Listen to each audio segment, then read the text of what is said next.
Hey folks, you know I take my trail camera intel pretty seriously. It's a huge part of how I build my hunting strategy, and I'm always looking for gear that just flat out works. Stuff I can rely on.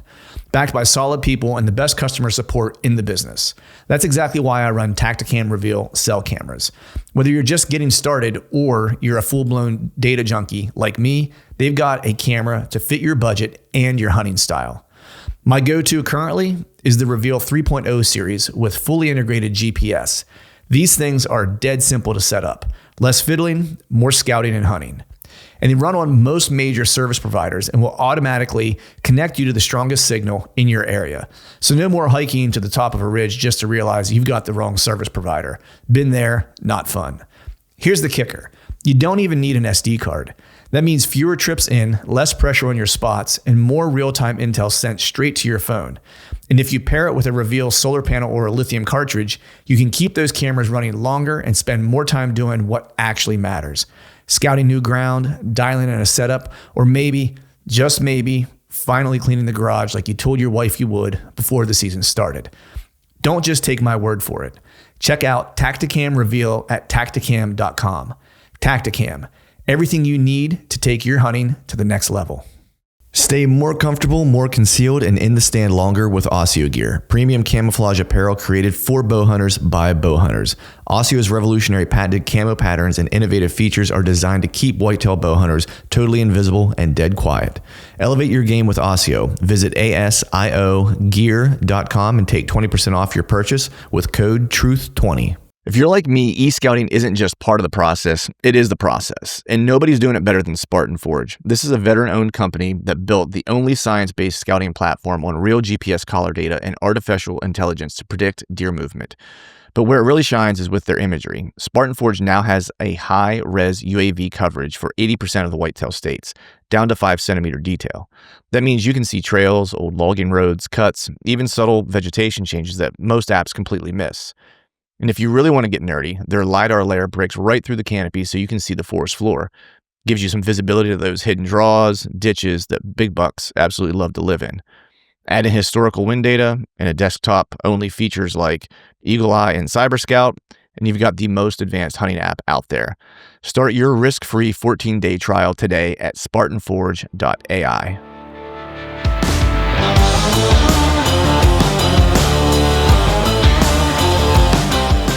Welcome to the Truth from the Stand Deer Hunting Podcast, brought to you by Tacticam Reveal Cellular Cameras. I'm your host, Clint Campbell, and you're listening to episode number 478. Today, I'm joined by my buddy, Joe Miles, to talk standing on the shoulders of legends. So stay tuned.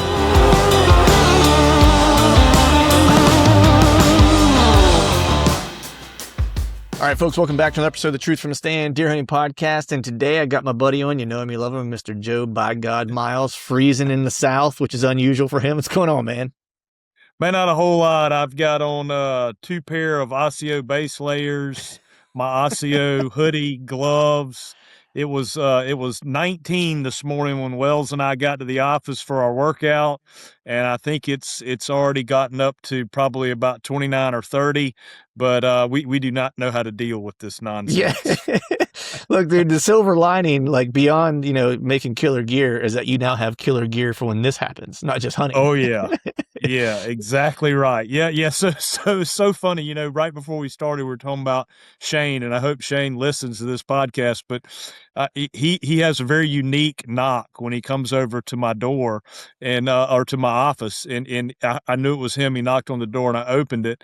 He had on late season bibs, late season jacket. He had on the neck gaiter pulled up to his eyes, so he looked like a ninja warrior, and then the beanie pulled down. All you could see was his eyes, and he had on the late season gloves, and I was like, what the heck are you doing, man? And he goes, I'm changing the headlights in the trade show van, and it's freezing out here. And it's 22 degrees or something. I'm like, God, yeah. We are so soft down here. We're so soft. It's hilarious, man. I was just thinking, I was hunting last year in December, and, you're talking about him like, just being outside. It's cold. Like, it was, I hunted a couple of days for this one big deer, and we got a patch of snow, which made it brutal. I want to say we probably got like 6-8 inches in the mountains. And I want to say I hunted 3 days, and I think the highest the temperature ever got was 12. and the mornings were like in the negative, whatever, like when I was walking in. And I basically had on one base layer, my Sherpa pants, and I had on, whatever base layer, and then like my midweight hoodie and my Osteo Puffy, and that was it. That was what I wore for the day for the sit. You boys are tough, man. tough. Yeah. The only thing that got cold on me were my feet, but they're always cold, so it was just like the usual, Right. Yeah, it's you just get used to it a little bit, like, for me, it's.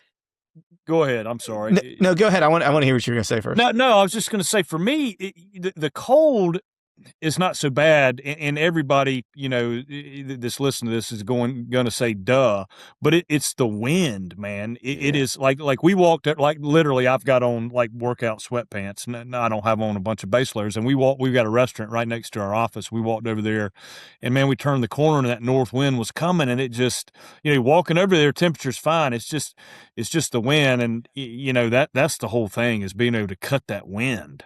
Yeah. Well, that, and what I'll say too is that there's, for anyone who's hunted different, environments and stuff, the cold here drives me crazy. And I'm from here, right? And so it's like I grew up here, moved away for a while, but have lived here and hunted here. All of my hunting life for the most part has been done here. And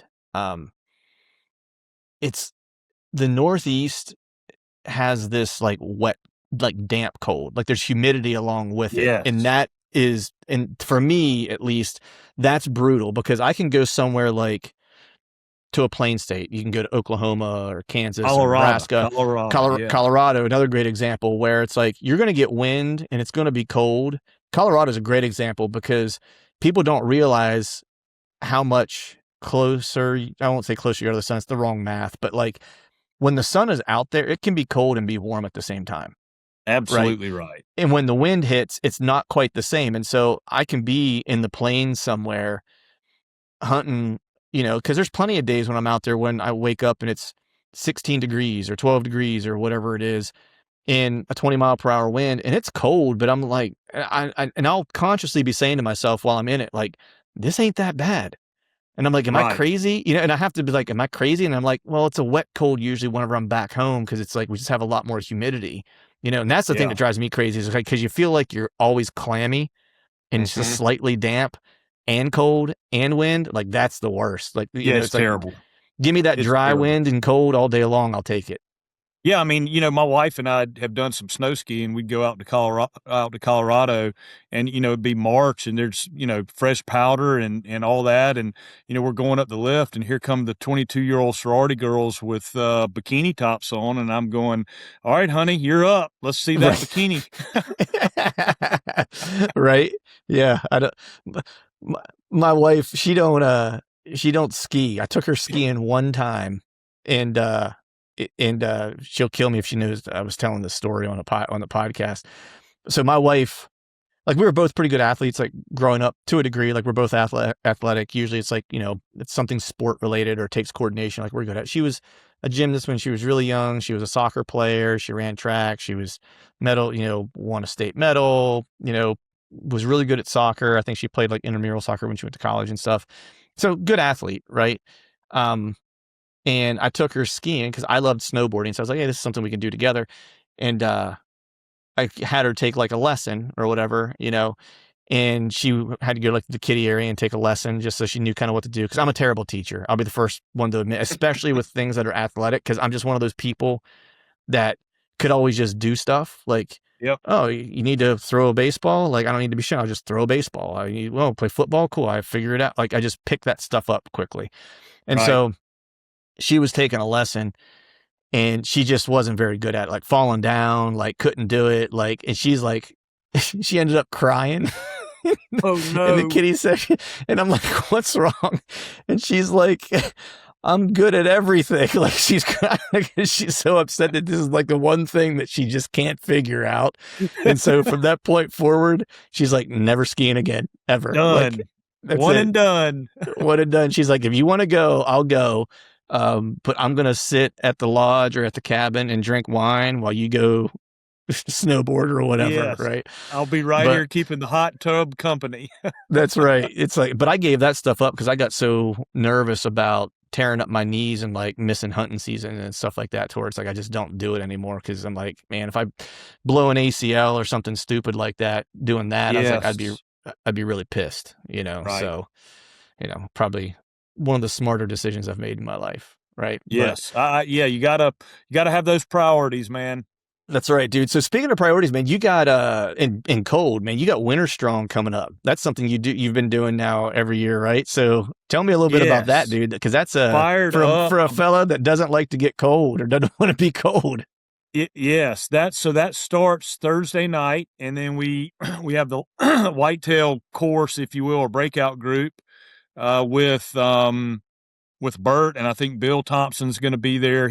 I actually talked with him earlier this morning via text, and he's still out at SHOT Show or in Vegas, I believe, and he's having some issues getting home. So I don't know if Bill's going to make it, but his Spartan Forge team's going to be there, and so we're going to when's this going to air? It's going to be a while before this airs. Right? This will come out next week. So okay, yeah. So I can say the breakout groups are going to be they're going to be where we pull up like a scenario, a whitetail hunting scenario where somebody's been successful. A few of them are mine and maybe a couple other guys. And then everybody that's in that breakout group will divide into like 7-man teams, and they're going to take that map and the intel that's given for that particular setup, like scrape line over here, creek right here, feed is up here, whatever it is for that scenario, what time of year it is, what the wind direction is for the next 5 days, blah, blah, blah. All right, where are you going to put your stand? How are you going to access? And then come back together and then go through each one of those 7-man teams and go, okay, this is what we would do. This is what we would do. This is what we would do. And none of it I'm sure will be wrong, but then you're going to go through the actual hunt and say, okay, this is where we were successful and this is why. And group A, B, C, and D, y'all nailed it. Group D, you missed it. But that way, everybody can learn. So I think that's going to be a lot of fun.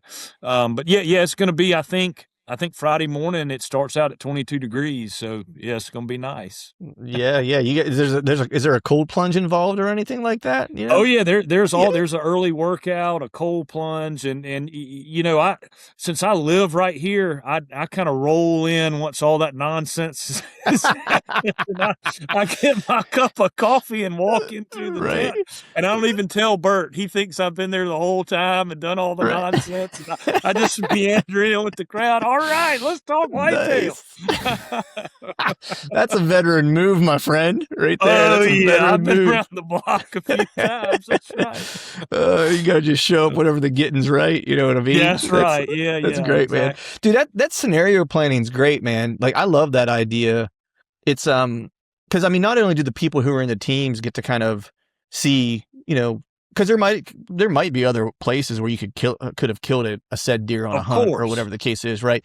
And some of that might be like, yeah, that was one of the spots that we had marked as like a possibility, right? But it'd be interesting. Like I would like it just from, I don't want to say the instructor, but the person whose hunt it was, just as a learning opportunity to see how do other guys deconstruct this and what was maybe an overlooked thing. And maybe I could have killed this deer 5 days earlier or a month earlier. You know what I mean? Whatever it is, right? Right. And it's a way we killed the deer. It's not the only way, know, and there's lots of things, and we don't know. We could have killed him 5 days earlier had we been where this one breakout group, decides they would have gone. So there's really no right or wrong answer. You're just going through different scenarios, and Bert came up with this, so I have to give him major kudos for that. But this will be the third year we've done it. The first year we just went through a bunch of scenarios that I'd kill bucks in, like South Carolina, Kansas, Kentucky, Illinois. We went through different maps and different success stories, and that was intriguing. Then next year we took everybody out into the field and created a massive rut funnel. Like Bill got up and talked about how it looked on the map and what you look for, and it was between like a lake and an interstate, and it was just a highway through there that pinched everything down. We went in there and set everything up, set the stand up, and the class did that whole thing. So it's really cool, and it's such a good event. I mean, there's a Yeah. lot of jiu-jitsu guys there. Tyler Mhm. Minton, who was a UFC fighter, now he trains a lot of the athletes on diet. I don't know if you know Tyler or not, but Mm. No, he's I don't know he's an Tyler. awesome dude. They've even got you I don't have the terminology, but they have the mats and a little tent set up where Mm. any kids that are there can go in and they've got some black belt jiu-jitsu guys there, and I'll find Mhm. out who they are. So next time you and I talk, but apparently they're pretty darn switched on guys, because Right. Bert, he hangs with A-level people. Yeah. Yeah. Whoever they are, I'll text you when I get there when I find out who they are, and you're going to go, dude, get that guy's autograph. Right.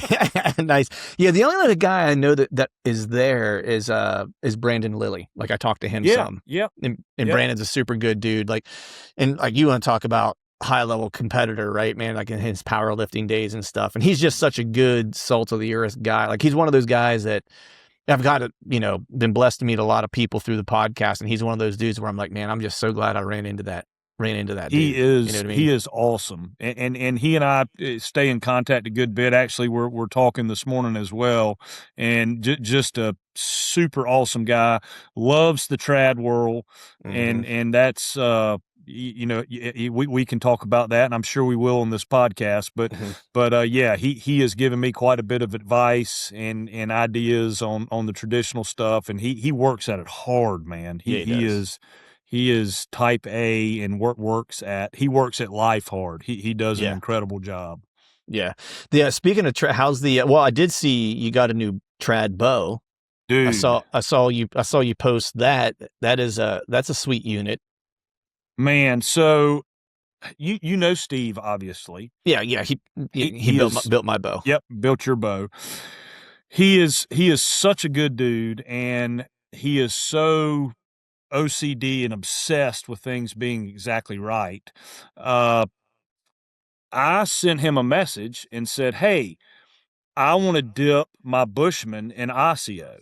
And he goes, "Funny you should mention that. I'm thinking about getting a dipping tank Mm-hmm. and dipping some bows myself."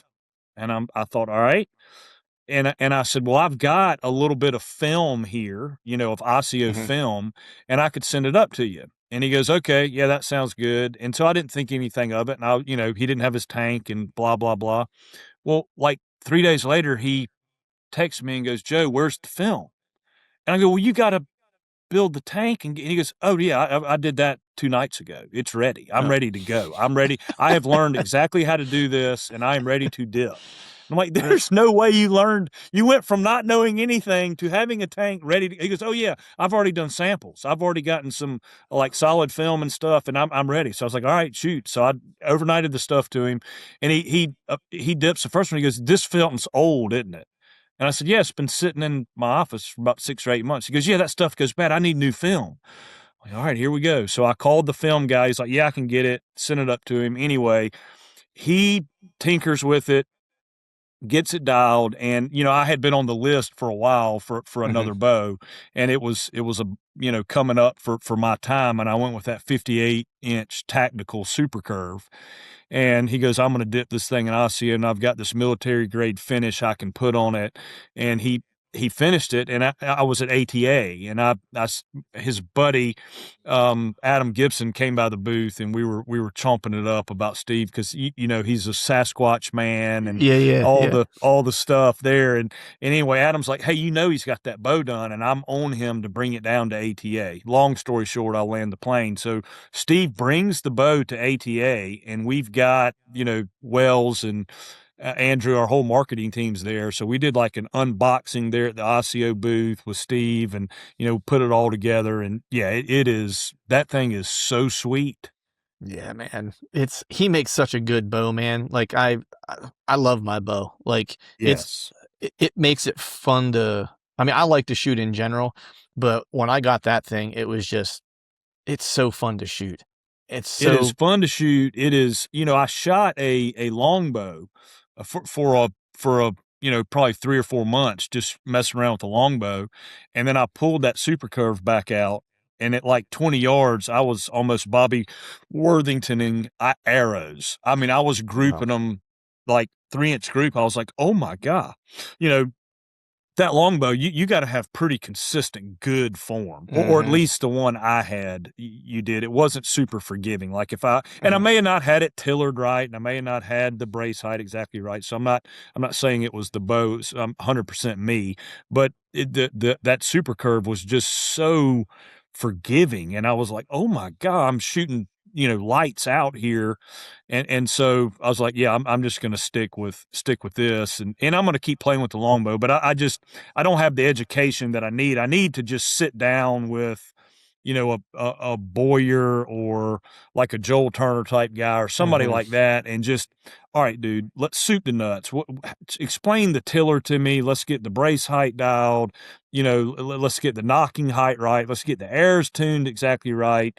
I need like a real crash course in all of that, and I've been playing with it myself, right? And I think Mm-hmm. that's the way you learn. But I want to speed up my learning curve a little bit with guys that do a lot of that. And we mentioned that traditional show that we're going to after Winter Strong, and that might be an opportunity. That's up in Kalamazoo, Michigan. It's a Mm-hmm. small trade show, but it's going to have a lot of the traditional guys there. So I'm anxious to get up there and get a ton more advice. Yeah.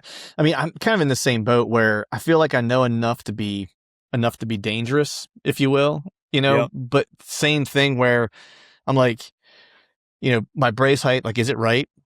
I don't know. Like, that's what I've been shooting it that way because I was able to tune an arrow pretty easily to it, and so that was my criteria. Could I put arrows where I want to put them? And I was talking to Steve along the way, and I'm sure part of it is like Steve could just kind of go ass deep with you on anything, and that Yes. for me at this point in my journey with a traditional bow is probably just going to overwhelm me, right? And confuse me more than anything.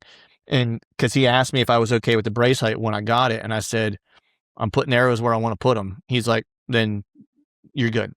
Like, Yeah. he's like, you don't need to know any more than that. If they're going where you want them to go and your arrows are tuned, like, then just rock it out, right? But I would like to know, because I feel like, to your point, I could probably tweak a few things that would make me even like sharper if I knew what I was doing, but I don't. And so I'm hesitant to do anything, Yeah, I had, on our Mission Whitetail podcast, I had Brian Kessler on there, and he's from Montana, and you may know him, but he is an absolute savage killer, brown bear, caribou, Mhm. Montana whitetail, everything. And he's like, dude, I check my brace height every day, and it has to Wow. be exactly, like, not even a millimeter off, and my knocking height. And like when I take my string off my bow, I wrap it so it cannot untwist or move at all. Hmm. And then when I restring it, that brace height has to be exactly where it was. And I'm like, Hmm. God, dog, I Yeah. unstring it, string it back, and go, it was 7.5. Now it's 7 1/8. Send it. Let's go. Right. That's good. That's what me too. It's like, I've I never don't even want to thought. unstring this thing again. No, I've never even thought of that. That thought has Yeah. never crossed my mind. Now, I will say I stopped. So whenever I was in the mountains and I was able to I have that Osio face-off e-bike that I have, there were some places that I could use it to kind of bebop to some spots. I was really kind of using it to gar hole people. Like, I was parking in one area and then being able to use some motor vehicle roads to kind of zip to like a spot that I was going to jump off into the woods and stuff like that. And I would put my bow on the front of my bike, and if it was daylight out, like, it was fine. But at night, like, my bow was blocking my headlamp, Mm-hmm. right? Or my lamp, like, on my bike, my headlight. And so what I started doing was taking it down and like wrapping it and put it in, like, this is the beauty of Steve's bows, right? I could take it apart and I could stick it in one of my saddlebags on my bike, and then I'm good to go, right? So at that point, I was stringing and de-stringing that thing pretty much like every freaking time, right? Dude, there's no telling how how much different my my knock point was or whatever. Like every time I restrung the bow, you know what I mean? Because like some days it was like being restrung 2 or 3 times a day, you know, depending on like how often I had to move or change locations or whatever the case is. But yeah, I mean, you got people that are going to listen to this and go, "These two guys are absolute idiots." Are idiots. Yeah, they're going to say that, and they're right. Yeah. But I am going to get there. I promise you that. I will get there. That's it. And you know, you and I are both buddies with Cody DeQuisto, and you know, Cody and I have had some long, in-depth talks about, you know, the traditional way and shooting traditional. And, you know, he said, Joe, it's about a 2-year learning curve. He said, you know, you get things right, but then you got to, you know, kind of learn how to shoot it in the woods and through holes in timber, and, you know, how your tree stand's set up, and, you know, if you're sitting down, and can you get drawn with, you know, without your bottom limb hitting your tree stand or the branches above you. And man, I took it to Texas. This was my last whitetail hunt of the year, and that is exactly what I saw. You know, how you set your stand up, how you position, how you're going to shoot. You know, in Texas, they're coming to feed, right? I mean, it is what it is. I mean, you know, you're putting feed out in that brush country. They're coming to it, and that's the point of me taking the bow. Is I wanted to get some reps. I wanted to shoot some deer with it. So, but then what you realize is, you know, all of a sudden you've got 4 or 5 deer inside 15 yards on this feed. Okay, well, then how do you get turned and get your bow off of the bow hanger and get that thing drawn when you've got 5 deer inside 12 yards and you've got a branch or something to shoot over, and there's like a little hole that the deer you want to shoot walks through, and so I love it because it is so challenging. And you know what, I've equated it to this: you can be a billionaire and you can own the 5,000 acres in the best land in North America for whitetail. And if you are hunting with traditional equipment, you are still not guaranteed anything. If you don't put the effort in behind that bow and get that experience and keep it up, like you shoot it for 3 weeks and then stop for 4 months and pick it back up. You have to put that effort in. And to me, it's the ultimate equalizer. And that's why I'm so fascinated and addicted to it, because money can't buy it. You can buy a Bushman, you can buy a $3,000 recurve or a longbow or I'm sure there's some $5,000 ones out there. I have no idea. But you can buy the most expensive one. It ain't going to do anything if you don't put that effort in and learn all of that stuff and how to shoot it. So that's what fascinates me about the whole thing. Yeah, man, me too. It's funny you mentioned kind of learning, because I had, you know, this year was, you know, I text Cody during the season, and a couple different times. At one specifically, it was whenever I was in the plains and I had a big deer at 25 yards 3 different times, and I sent him a text. I was like, dude, it's like this longbow's kicking my ass. I was like, I had a 160-inch deer at 25 yards 3 times in 2 days. I was like, and I can't get him killed because I'm carrying a longbow. I was like, I need like 5 more yards. And he was like, he just sent back, LOL, tell me about it. You know, you know what I mean? Right. And that was the second one. 'Cause like, to your point, it's you're going to go through, at least I did. I went through and still kind of am going through a confidence with it, not confidence shooting. Like, I feel good when I'm shooting, good to go. It's the confidence in the timber of making the shot with other things around, right? Yes. And kind of like the familiarity, right? Because the one in Kansas, you know, that big deer, you know, it would have been irresponsible for me to take a shot. Plenty of guys I know probably would have taken that shot at 25 yards. I'm not confident beyond 20 yards. And so I was like, that was my cutoff going into the hunt, was like, it's got to be at 20 or in, or I'm not taking it. And so that was a bummer. That was more distance.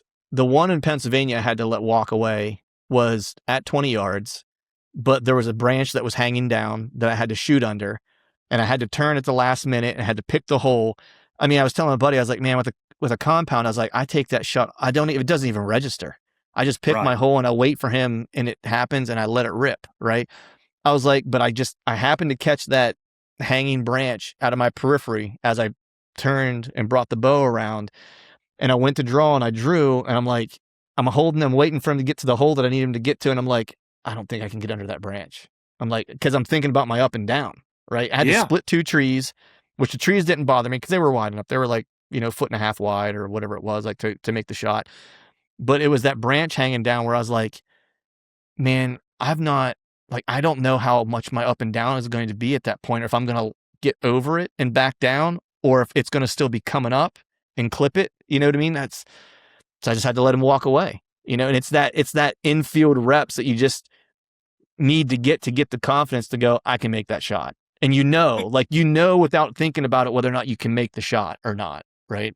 Yes. And I think guys get to that level where they do, like Brian, the guy I mentioned earlier, he said, I'm 9.5, 9.5. I'm 9 out of 10. We'll call it that on whitetail, shot at 10, killed 9 of them.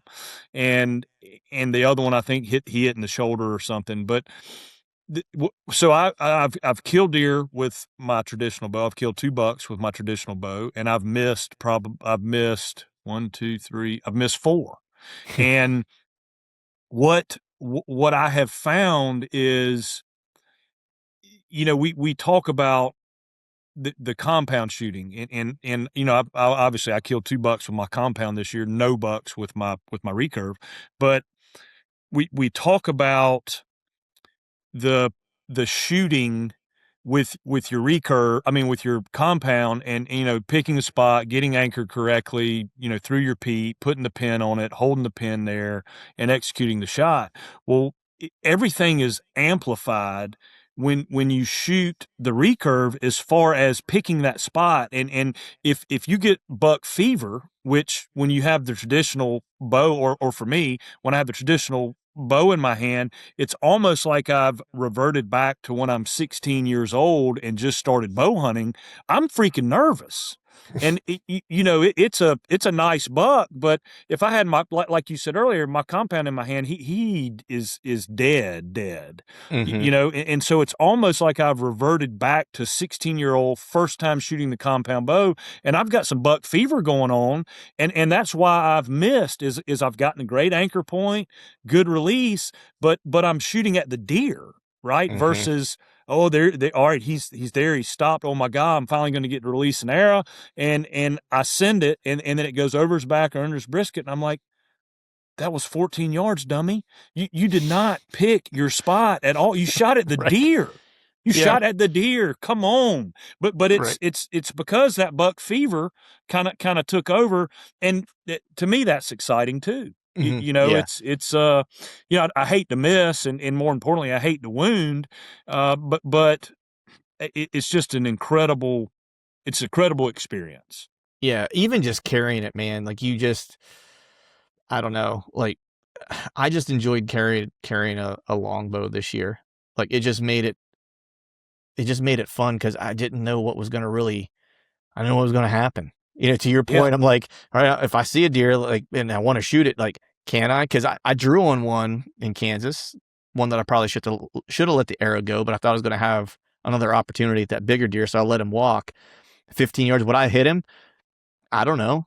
You know, what I mean? Like, Right. I would like to think that I would have, right? But I think the other thing is too, for me, is that, with a compound, I would always, the first opportunity I would have to draw, I would draw, right? Like if I see a deer coming, and I've picked, like, I know what route he's going to take, right? Like, okay, he's coming from left to right, and there's an obvious, he's either walking a trail, or there's obvious, like, things in his way that are going to make him go in a certain kind of path, if you will, right? And I would pick, like, all right, here's where my shot opportunity is going to be. When he's here, I'm going to draw, right? Because maybe his head's behind something or whatever. And I'm going to hold, and I'm going to wait for him to get to where I need him to be, right? With the longbow, I want to draw at the last possible second, right? Yep. Because I can't hold that thing for forever, for one. And two, I don't like, I don't use point of aim when I shoot, right? Like I literally just look where I want to hit it, and I pull the bow back and I let it go, right? Yep. Like throwing a baseball, like instinctive, I guess is what people would call it. So I don't want to draw early. Like I literally want to draw like a couple seconds before I'm going to shoot, before I'm going to let the arrow go. Right. And that's the other part. Cause I'm like, when do I draw? When do I draw? When, you know what I mean? Like I'm so nervous to get drawn back because I don't have to let down and get busted or whatever. And so I'm hesitant to draw until the last second.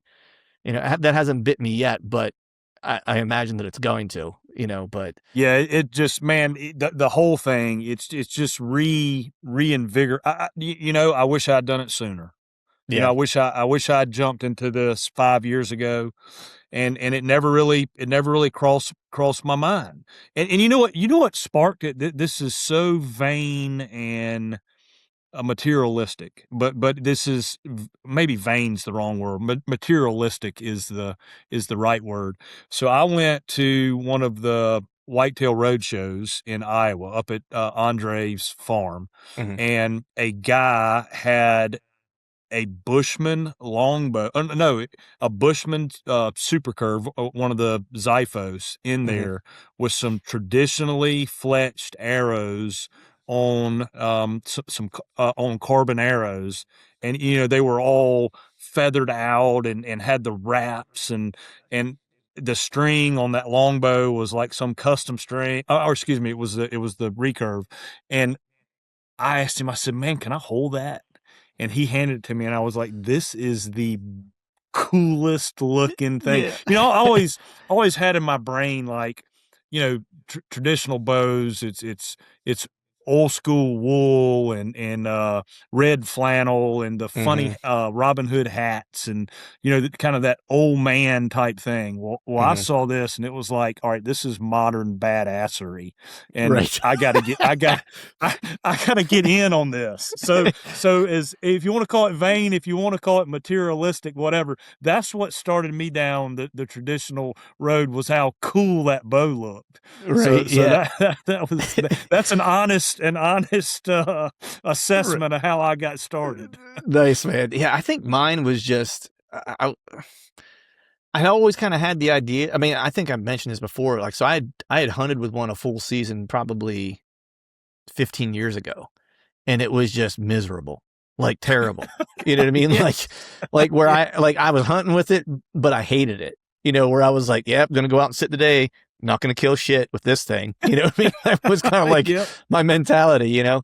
And it was an old, but I actually have it now I have it still downstairs. It was a bow that my dad had. Cause my dad primarily, like, he never had a compound growing up. Like, he always shot with a recurve when he did bow hunt. Like, he didn't bow hunt all the time, but when he would, I've told this in the past, but he would spot and stock when it was windy or when it was wet in October. But he wasn't a big archery hunter except in very kind of specific conditions, but he enjoyed archery hunting. And, so I just used his old recurve that he had, you know, and I was like, yeah, screw this, man. I was like, I ain't going to kill anything with this thing. I was like, I'm going to stand, like I'm smacking it off the stand. It's so freaking long. Like, and I'm not a tall guy. I'm, 5'9" on a good day, so it's like that bow is like all of me, So the reason why it kind of came back around is because I knew Cody had that smaller tactical bow. And I was like, and I kind of wanted to do it, but I was like, I hadn't made the move because I was like, I just don't want to shoot that long of a bow. Like, everything I've done around my gear has been around not so much weight, but more bulk in like low drag, if you will, right? Because I'm not a big guy. So for me to carry a stand, even like a full size stand, is a pain in the ass because it goes down to the bottom of my ass cheeks when it's on my back. You know what I mean? Like, it's just like, because I'm just not a tall guy. And so, but whenever I knew that he had, and that Steve had the ability to make a tactical that was shorter, where I didn't have to shoot a 64-inch or 62-inch or whatever, then it became, oh, okay, this might actually work, And so that was really what kind of like reignited it, was like the ability to have something a little bit smaller, and it kind of fit into the repertoire. And so now it's like I'm kind of ate up with it. We'll see. I kind of told myself that maybe next year it doesn't come along to Iowa with me. Maybe it's the Pennsylvania bow until I feel real good with it. And then it'll maybe make the out-of-state trips. I was like, this year I might have bit off more than I could chew. Cause I was like, I told my buddies, I was like, dude, I'm going to go to Kansas. And I was like, I'm going to kill a whopper with this thing first year. That's what I'm doing. Sweet. Yeah. You gotta be stupid and confident a little bit, right? Right. You just got to dive in, man. You Yeah. just got to send it, you Yeah. go with it. And yeah, I hear you. I'm planning on hunting a lot at home next year and probably going to we've got a lot of hogs in our swamp.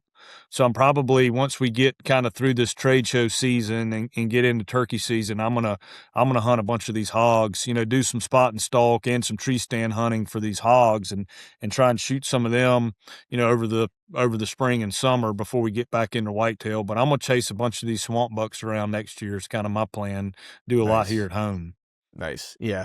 Yeah. My goal will be try to get out here with it. And then, I was going to be like my main priority for next year. I'm going to plan to probably kind of do what I did this year, which is kind of go out there and live for a little while. And that way I can kind of try to catch as many fronts as I can and stuff like that. But man, so I want to reverse here because we kind of going on a tangent, which is great because I wanted to just catch up with you in general. But I want to talk to you. This is a little bit of a hard transition here. But you brought up the road show and seeing, that bow at a road show. But the one thing that you launched the road show this year was the Brothers of the Bow film, right? And I knew that you were working on something last year, and rightly so. Like I didn't know exactly what it was. And I had a chance to watch it obviously shortly after it came out. It was freaking awesome. Anyone who's not watched it yet, you should go watch it. But I'm just curious, where that came from. I know that I'm trying to figure out how to say this. I think something that you've done that's been really cool that I've appreciated just as a person who is a hunter is that you've been able to kind of, I don't want to provide exposure, but highlight some guys who do it the right way and are instrumental and absolutely laid the foundation for everything that we stand on. They're the shoulders that we all are standing on. So guys like Bobby Worthington, and you helped him put his book out last year, right? And then you have the Brothers of the Bow, film that you did. And so I'm just curious where that film idea kind of came from and how that manifested, because you've been instrumental, I think, in kind of helping maybe some newer and younger hunters who, I'm probably at that age. You and I are probably at that age cusp of where those guys' names we know. I didn't see a lot from them. I didn't have TV stuff growing up, Outdoor Channel, and I didn't have any hunting videos or anything like that. So I didn't learn about these guys truthfully until I was probably in my 30s, to be honest. Right. Yeah. But guys younger than you and I, their names are going to start to kind of go by the wayside a little bit because you're getting further and further away from their prime. Right. If you will. Right. Yep. And so, and I think it's important that we kind of continue to highlight not just guys who have done it before us, but the right guys who did it the right way. So just tell me a little bit about how that film idea came to be. You're the modern day Whitetail Spielberg, dude. What's up? I don't know about that, man. But yeah. Meredith Porosnik, right? Yeah. She's the trad girl from Virginia that's killed the big deer with her longbow, and she helps us out a lot at our trade shows. And anyway, she texted me one day and said, "Hey, there's a guy, Tim Niebel, that wants to talk with you about a film that they want to put together with Gene and Barry." And obviously we're talking about Gene and Barry Wenzel, the Wenzel brothers. And I was immediately super intrigued because, having hit the trade show circuits like the Harrisburg show and a lot of these other shows, Gene and Barry and I got to kind of know each other. And through Bobby and through Don Higgins, we got to know Gene and Barry, or I did, and got to hang out with them some. And it was, a lot of fun. And so Tim, he said, "Hey, I've got my crew together." I was driving somewhere, and I said, "All right, yeah, call me about any time between 9 and," it was a long trip. I don't remember where I was going, but anyway, they called me around middle of the day, and he said, "Joe, we've got an opportunity here, and we want to do a documentary film on Gene and Barry's life and about their legacy in bow hunting and traditional bow hunting and just in being real gentlemen and stewards of whitetail deer." And and before he could say anything else, I said, Osseo and Joe Miles are in. We I don't need to hear anything else. We're in. So however we can help, we will be a part of that. And he goes, well, I hadn't told you the budget and all that. And I said, look, man, exactly what you said. It was an opportunity where I don't know that resurrect is the right word, but it's an opportunity that my 22-year-old son, my brother's 16-year-old sons, they can learn who Gene and Barry were and how they hunted and how we're really sitting on their shoulders, right? They pioneered all of this. So I said, I'm in, man. Y'all, let's figure it out. Let's do it. We'll make it happen. And so we went through all the steps, and met with Gene and Barry and the whole production team, and they kind of told me what they were doing, and I was just 100% on board, and we were humbled, first of all, to have the opportunity and to be a very, very small part of that. And I had an opportunity to watch it before it was released at the Roadshow, but then actually seeing it at the Roadshow and full-grown men that have known these guys their entire lives, being choked up and having tears in their eyes, it just pretty dadgum epic. So yes, Yeah. I would encourage any of your listeners, if they can. I believe, and my marketing guys are going to kick me in the teeth right now, I believe it is on the Osseo YouTube channel, or either it's on the Mission Whitetail YouTube channel. I'm 99% sure it's on the Osseo YouTube channel, but you can go to YouTube and type in Brothers of the Bow, Gene and Barry Wenzel, and the film will come up regardless of where it's being hosted. But I would encourage everybody to watch it. And so many films nowadays are so brand central, like this bow, that broadhead, this camo, and this film is nothing like that. It stays as far out of that realm of trying to push any type of product. It is legitimately about these two pioneers, fun-loving, great men. That's important to know, is great men on top of everything else that happen to be world-class bow hunters and just experience, go through their time. And so, any opportunity we get to do something like that, we're all over it. Yeah, man. It was well done, man. Like I absolutely loved it. And I did appreciate, cause like, see what you just said, like that was one of the things I appreciated, was like how much the focus was on them and their story and not on, associated brands, et cetera. Right. Like it was truthfully just like a piece that was about, let's share the story of these two guys. And the other thing that I thought was super cool too was that there were other people that were brought into it, because it was focused on them, but it was also about how who they were influenced by, and the guys that they were talking to at the time, and like guys that were not necessarily their mentors, but like there was a group of men during that time that Gene and Barry were absolutely a part of, but the Roger Rothars and like the Dick Idle was in there.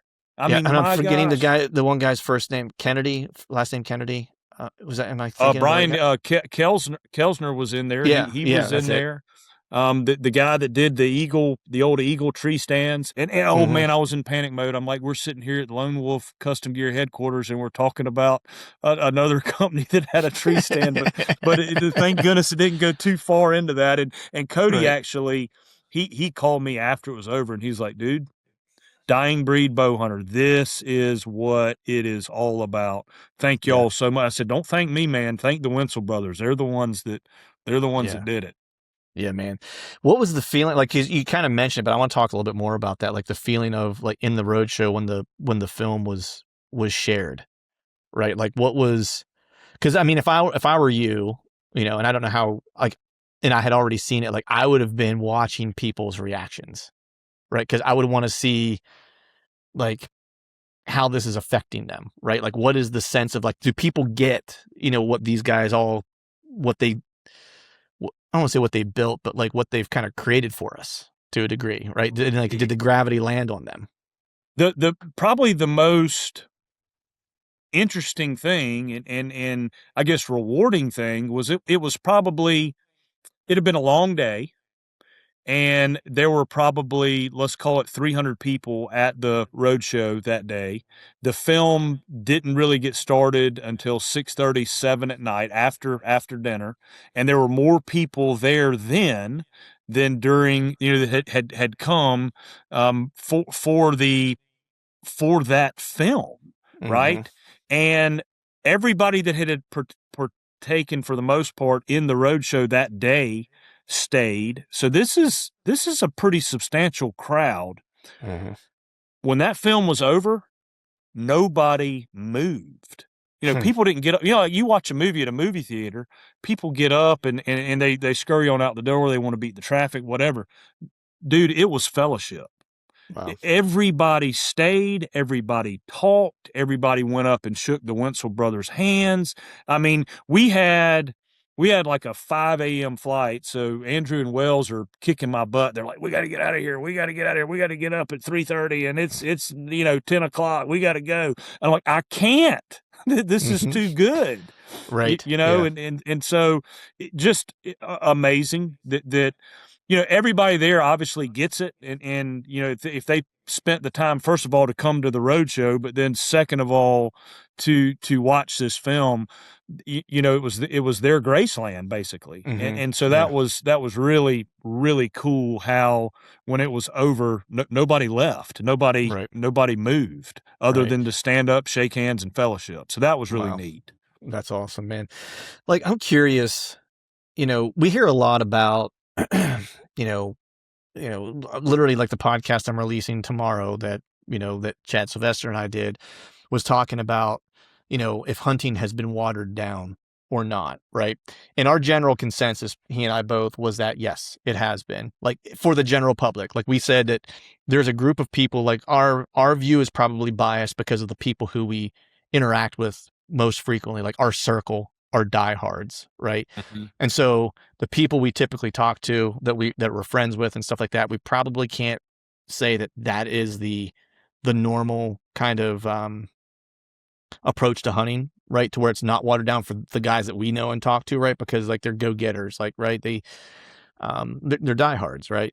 But for the general public who maybe like this isn't all consuming for them, is their experience watered down? And our general net analysis was like, yeah, it probably is, comparatively speaking to like 20 or 30 years ago when people's experiences were a lot different for a lot of different reasons, right? And we've talked about some of the different reasons and stuff like that.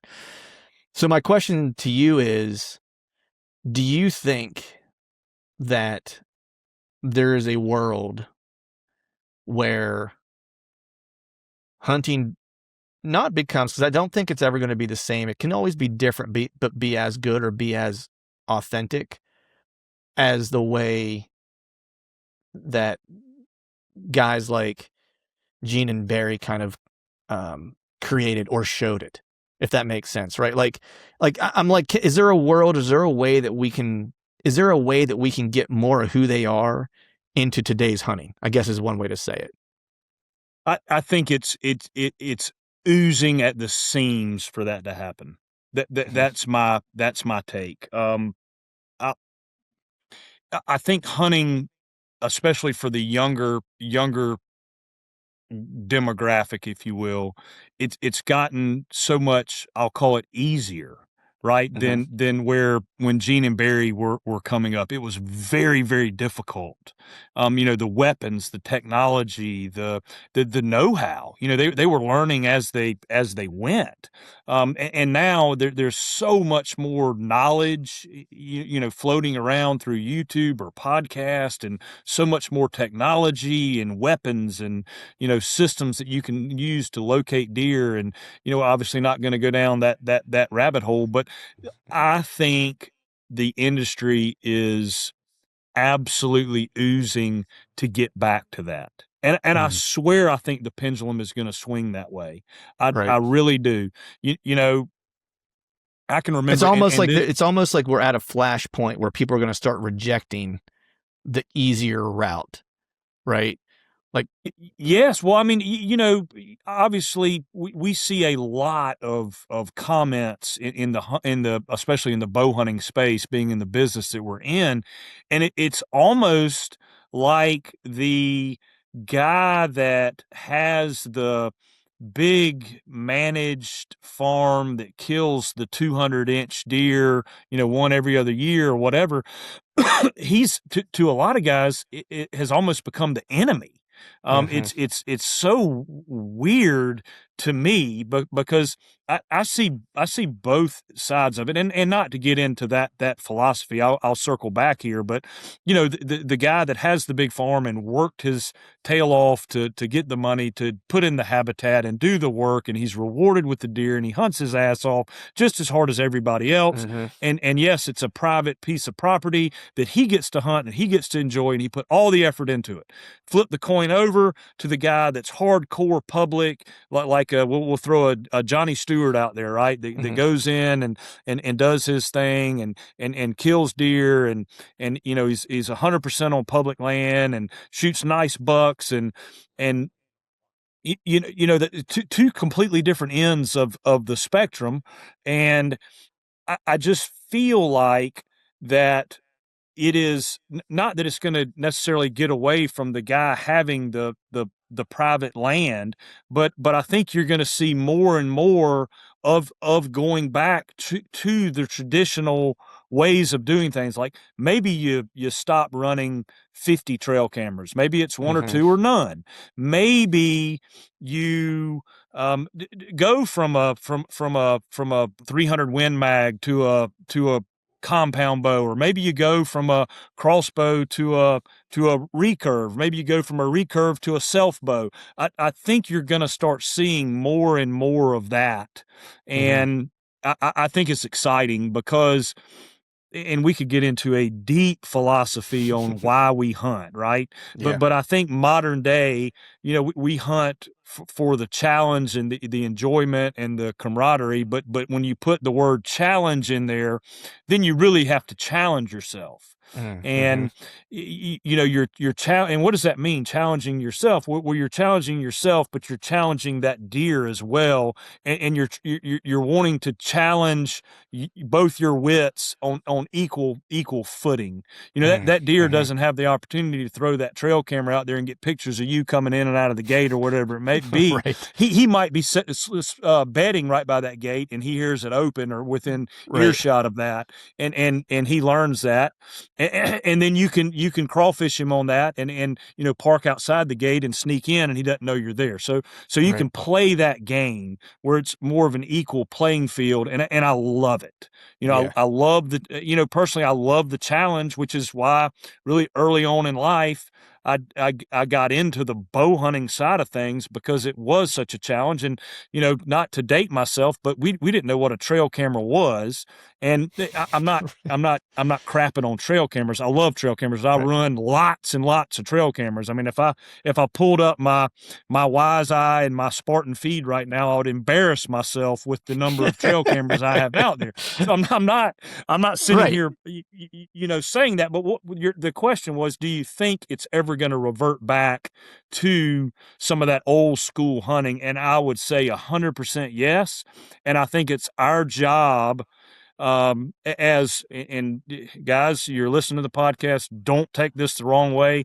As influencers or guys in the industry, it's partly our job to make that move and start Set the example. doing some of that. Yes, set an example. Not that I'm some expert this, that, and the other, and Levi Morgan of the hunting world. That I'm not, but I think a lot of guys that do have a voice in the hunting industry, regardless of how big or small they are, they should start leading that path a little bit more. Yeah. Yeah. I agree. I agree with you, man. Like, I think one, I hope that you're right, that it's the pendulum swings back the other way.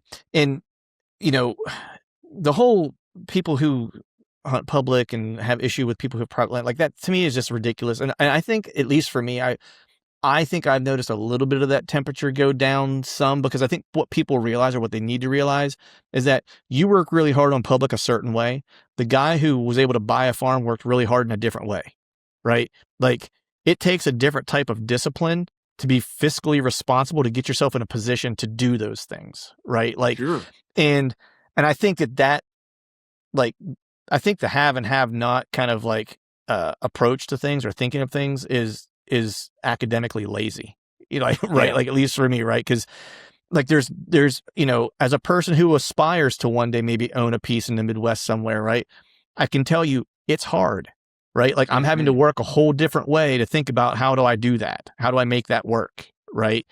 And it's not that it's not easier than the public side of things. It's just that's more of I'm going to do boots on the ground stuff every year, and I can go do it year after year. This is more long-term planning, right? So delayed gratification. You know what I mean? Like I got to have some discipline over a long period of time to make that come to fruition. You know what I mean? And I look at it too, and I can argue both sides of it, and but you look at, and I keep name dropping, and I'm sorry to do that, and you could use anybody's name here, but you look at a Don Higgins, you look at an Andre DeQuisto, you look at a Lee Lakoski. I don't know Lee Lakoski. I've never shook his hands. I know him on social media, but before you and I got on this podcast, he had done a post. I don't know if it was on Facebook, social media. And he had shot one heck of a buck. And I don't remember the caption or whatever. You go into the comments, do that on public. Yeah, do that. Weak. I mean, it's just on, and until you're not hunting on your manicured farm, blah, blah, blah. And you know what? You're right, man. You're right. It's harder to do that. But if you think for a second that if Lee Lakoski, and again, I don't know the guy, I just, other than by reputation and what I've heard, if you think for a second that if Lee Lakoski did not have access to big private farms, that he, in the amount of work and effort and obsession with whitetail deer, that he could not transition over to be one of the best public land hunters because of the amount of work he would put into that, just like what he has put into that private land hunting, you're mistaken. Yes. Because I promise you, Andre DeQuisto, if he did not have, and I think back in the day, he killed a bunch of deer on public.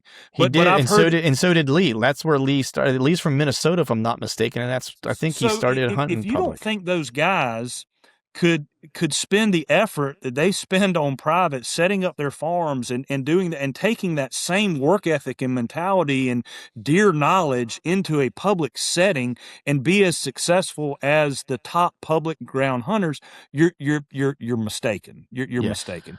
Well, because the common denominator for all that is work, right? Is work. It's just a matter of where you put it. I've been reading a lot. Maybe a little foreshadowing for an episode I might do, but I've been reading a lot about grit. Angela Duckworth's book, she did research on grit. She's a psychologist, and because it's something I've been interested in, like as a concept, because I think we talk a lot about in hunting, we talk a lot about grit, right? But my thinking was like, when we say that in hunting, do we really even know what it is? Do we even know what we're talking about? Can we identify it? Because we'll say this person has a lot of grit. It's like, well, do they really? Do we really know what grit is? And if we can define it, what it is, does that person really exhibit that or not? Yeah. Right. It just becomes like a generic way that we say this guy's tough, but grit isn't necessarily toughness. It's a component of it. Right. And what you're kind of describing is grit, right? It's that long-term ability to kind of go after a thing, right, over a long period of time to achieve said goal. Like that's what grit is. You know what I mean? Not quitting, quitting, not giving up. And not changing the goalpost for yourself if you're not attaining it, right? Like that's the other part of it, you know what I mean?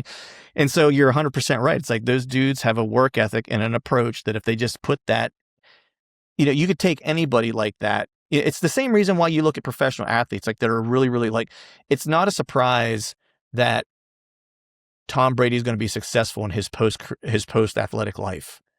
Tony you know Romo. What I mean? Yeah, exactly right. Romo, whomever, right? It's because they have the ability to identify a goal and then work their ass off to get it, right? Yep. And so be it if some things are set up for them now a little bit easier because they've already done some of the work to lay the groundwork for themselves. Why shouldn't they benefit from it? You know what I mean? It's like, no, exactly right. And that's Go ahead. And flipping that back over, I'm not attacking any side of this argument, but you could take an averagely successful public land guy that does everything on public, and maybe he kills a buck every other year, and he does it in very high pressure. You could take that guy and dump him into Lee Lakosky's farm, and he would be a savage. Right, he would go in there and murder a giant. No, absolutely right, because the skills he's learned on hunting the public land, just when he dumps into a manicured, unpressured environment, he is going to be a savage and just destroy stuff. But my point is, not to keep beating the horse, is that the work ethic of these guys that hunt these, Don gets it like crazy, and Don, when he was younger, there were multiple times his power got cut off because he couldn't afford his power bill. I mean, you're talking about a guy that built everything on his own and has had grit and stood to the process, stuck to the process. I mean, he's a prime example of that, and he gets a bunch of hate because he's killed 4 200-inch bucks on farms in Illinois that he owns or manages or whatever. And I know the whole story there, and a lot of guys don't. So the point, I guess, is, not to be kumbaya, but there's definitely parts to argue on the public land side and the private land side, and there's no reason to cast hate on these guys because they've got private land. Yeah, and I just like the fact that we think at some point, that the pendulum will swing toward embracing some of the, when Chad and I were doing that episode together, the way I kind of referred to them were friction points, right? Because like in anything that you do, right, just think about, let's think about you creating Osseo gear as a business, right? Like I bet you, and I've never asked you this, but I would wager an amount of money that matters to me that the best experiences that you had in developing and bringing that brand to fruition to where it is today is probably in the moments where you had the most friction. Oh, absolutely. You know what I mean? Yes, and that's the part in hunting that everyone tries to get rid of. They try to get rid of the friction points, but like what they don't realize is like, man, that's where you learn. That's where you get better. And that's where like the best experiences come. That's where the best stories come from. That's where the lifestyle is, to be honest with you. You know what I mean? Like, yeah. No. I mean, the prime example is today. Before we got on the podcast, we were in this big fabric rabbit hole about fabrics, right? And about wool versus synthetics and down versus, a synthetic insulation like a Primaloft, versus a goose down, and the weight ratio and the, just a huge fabric rabbit hole. And, we're wanting to create a proprietary fabric that's just for Osseo, and we've got some insane ideas on what to do. But the friction points there, most of the fabric mills are in Asia. So, how do you got to fly to Japan, or you got to fly to Vietnam, or whatever it may be. And there's a language barrier, and there's shysters, and it's one thing after another, but that's the grit, and that's the pleasure of it, right? It is the work and navigating all that, and making the mistakes and going, okay, that this road dead ended, I got to turn around and go down this one. And yes, that is exactly right. It's the friction points and the challenges and the sticking after it that's the most rewarding. Right. But man, you've speaking of kind of challenges and so forth, like I know you went like you do crazy stuff all the time, dude. Like you send me pictures of snakes. The only pair of only snakes I sent you were the ones I got boots made out of, which are sweet, by the way. They are bad to the bone. I love when them. I see you next, I'm gonna be sporting those. Like I told Chad, please do Harrisburg if you can make it to Harrisburg. Yes, I'm planning to, man. It's like I told Chad, I was like, those are my stepping out boots, man. I was like, I'll step out those in those nice. things. Those are sharp.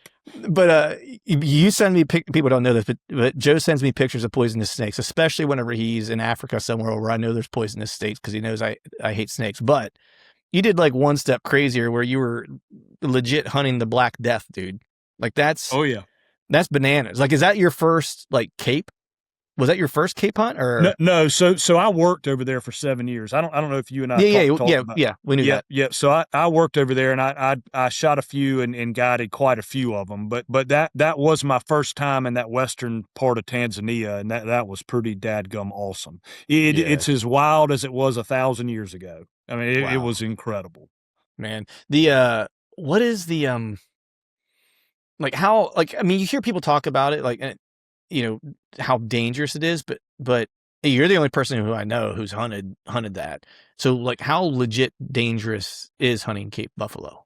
So two things. If you Like, make so it bad, let's pretend this, since you worked there before and you used to guide over Yep. there and stuff, right? Yep. Let's pretend I'm a client, right? I'm coming to Tanzania. You and I are going to do a Cape buffalo hunt. You're going to take me on a Cape buffalo hunt. Like, what do I Right. need to know so I come back?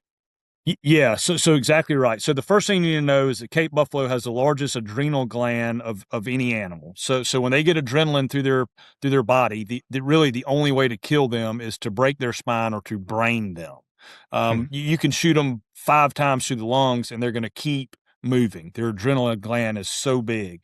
So the first thing we got to do is be super proficient out to 100 yards with your rifle, because the first shot is the important one. If you put that thing through both lungs, through the shoulders, he's done. He's going to run 100, maybe not even 100 yards. He's going to go down, and you're going to hear the death bellow, and that'll be the end of that. The problem arises when you gut shoot him, or you shoot him high, or you shoot him through the leg, like quartering away, and you don't hit major vitals. That is when you have the problems, and then it turns into habitat. If you were in big, thick riverine forests, like some of the places we used to hunt in Mozambique, or really high grass, like early in the season, the grass can be 6 to 8 feet high because you haven't burned the grass off yet, and it'll be thousands of acres of this high, tall grass, and you're blood trailing, and you literally can't see in front of your hands. So the most important thing is that first shot. And if you are not 100% confident and comfortable, if you need to get in another position, if you need to lay down, whatever it is, I don't feel comfortable, you don't shoot. And there's no ego. You know, we all want to live here. So if you're not comfortable, and it's a shot that, you know, the tracker can make or whatever, don't worry about it. You need to feel very, very comfortable with your first shot, and that you can put the bullet right where you need to. And if you don't, we'll sort that out afterwards. But that needs to be the very first thing, is that first shot has to go where you want it to go. Have you been on any Cape buffalo hunts that turned into a rodeo? Not well, I got in a shootout with some poachers when I was tracking Cape buffalo. Yeah, that was pretty wild. We hunted in, and this will be too long of a story, so I'll make it very fast. We were on the Mozambique-Tanzania border in Mozambique on a river. It's called the Rovuma River. It separates Tanzania from Mozambique. Tanzania side was much more populated, and the poachers from Tanzania would come into our concession in Mozambique, and they would set snares up, and they would get ivory too. They would poach elephants. Set these snares up, and then they would come in, check the snares, and they'd get all the meat they could get, and then they'd bring it back into Tanzania and sell it. So we're driving down that river one morning, and the tracker's on the back, and their eyes are like eagles. They saw some buffalo tracks ahead of the vehicle. They snap their fingers or tap on the top of the Land Cruiser to stop. So we get off, and we're looking at the track, and all of a sudden I hear a fray, and then I hear the gunshot. So the bullet went right over our heads, and the trackers, they scatter like quail. They're gone. So it's me and the client standing there, and the client looks at me, and I look at the client, and I've got a 500 Heim double, and he's got a 375 H&H, because we're buffalo hunting, and I didn't have tactical experience, right? I do have a little bit now. I got myself trained in some tactical stuff, and I did probably the worst thing you could have done is I put him under the vehicle, and you need to get away from the X. Like we should have done what the trackers did, right? We should have gotten away from the X, because the vehicle is the X. Well, I put him under the X, and I handed him my 500 double, and I said, if anybody comes around the front of that vehicle, and they're armed, and it's not one of our team, shoot them. and I took his 375 because it had a scope on it, and I wasn't exactly sure where the round had come from. And my head tracker, Joaquin, he came back, and as he was getting back to me, another bullet came, and you could hear the hiss or the fray, and then the shot. So, and then we hit the ground again, and that time I could tell it came from the river. So I just fired around at the river. And then I could hear some talking, and we had been trained or taught that if they have a weapon and your life is in danger, you kill them. No questions asked. You've got a client, you're a U.S. client, you're protecting their life. And so we started belly crawling to the river, and there was a little termite mound, and I got behind that, and I kind of scooted over. And I was in my 20s. This was quite a while ago. Right. And I'm looking in the river, and there's 5. The river's only, it's less than a foot deep. It's kind of the dry season, well after the rainy season. And there's like 5 dudes with bicycles, and they've got like burlap sacks full of meat on these bicycles. And I'm looking at them, and they're kind of hunkered down. They're not, they had heard the shot. They didn't know what was going on. And I've got my scope on them, and I'm looking, and none of them have weapons. And like, what is going on? And then I hear one talking in Tanzania. He had already made it to the Tanzania side of the river, and I looked up there, and I could see him, and I thought I saw the side of an AK, but he's in Tanzania now, and I'm like, I don't know how that works. I'm permitted in Mozambique. This guy's in Tanzania, and I can't see him anymore. So these guys got up, and I shot right in front of them in the water, to scare them, and they got up, and they started hauling ass into Tanzania. And so I got on it. We keep a satellite phone on the vehicle, and I called the anti-poaching units, and we went down and picked them up, and we came back to the spot, and they have jurisdiction in Tanzania and Mozambique. And what they did is they went in, and these villages along the river are fishing camps, and legally they're not supposed to be fishing in the river without permits and all this stuff, but it's kind of overlooked because they gotta get food, they gotta make a living. And so the head of the anti-poaching starts burning these camps down. He's going up, and they're armed to the teeth. They've got on vests and AKs and AR-15s, and they're armed, and they're switched on like a tactical unit. And they come in and start burning down these fishing villages. Now, we obviously left. They ended up catching the guys because they said, we're not going to start burning these villages until you turn in who shot at these Americans. And they got turned in, and they had a bunch of meat. It was a poaching ring. They had a bunch of ivory. And anyway, they got arrested, and that was the end of that. So that's my most exciting buffalo story. Yeah, dude, that's plenty exciting, dude. Yeah. I don't know. We did not shoot a buffalo that day. No, you did not. Oh man, shit, man. Well, buddy, I've kept you here long enough, man. I want to let you get home so you can get into the warm house and thaw out. Since you I'm looking at my door. That 5 mile an hour wind's kind of got it shimmying on the hinges. I'm a little nervous about walking out there. Awesome, buddy, man. Well, hey, do you know what your booth number is in Harrisburg by chance? I do not know the booth. We were in the archery hall. We were right beside Lone Wolf. We've got a big 30 by 20 or 40 by 20. We got a huge booth this year right next to Lone Wolf. So we're going to be chopping it up and having a big time with those boys. So Sweet. It's in the archery hall, and it's kind of towards the back of the archery hall. And so I don't know the booth number, but Osseo gear in the archery hall. Well, at least people know that you're in the archery hall. So just, folks stop by and see those boys, be awesome. Visit our boy, visit Joe and the fellas, and then visit our buddies at Lone Wolf Custom Gear too. If Cody's around, say hi to that fool. But I should make it out, man. I'll hit you up and let you know. But I think I'm also going to be seeing you in Iowa, so awesome. I'll talk to you about that as well. But man, always good catching up with you, brother, and stay warm. Yes, sir. Thanks so much. All right, folks, that is a wrap for today's show. I'd like to thank all of you for listening. And if you haven't yet, please head over to iTunes and leave us a 5-star rating. And be sure to subscribe to the podcast. And hell, while you're at it, head over to YouTube and give us a sub there too. I'd be super appreciative if you do those couple things for me. And before I shut this thing down, I need to give a big shout out to our partners who continue to help us make this podcast possible. Tacticam, Osseo Gear, Hawk Optics, Face Off E-Bikes, and Lathrop & Sons Boot Company. And until next time, we'll see y'all.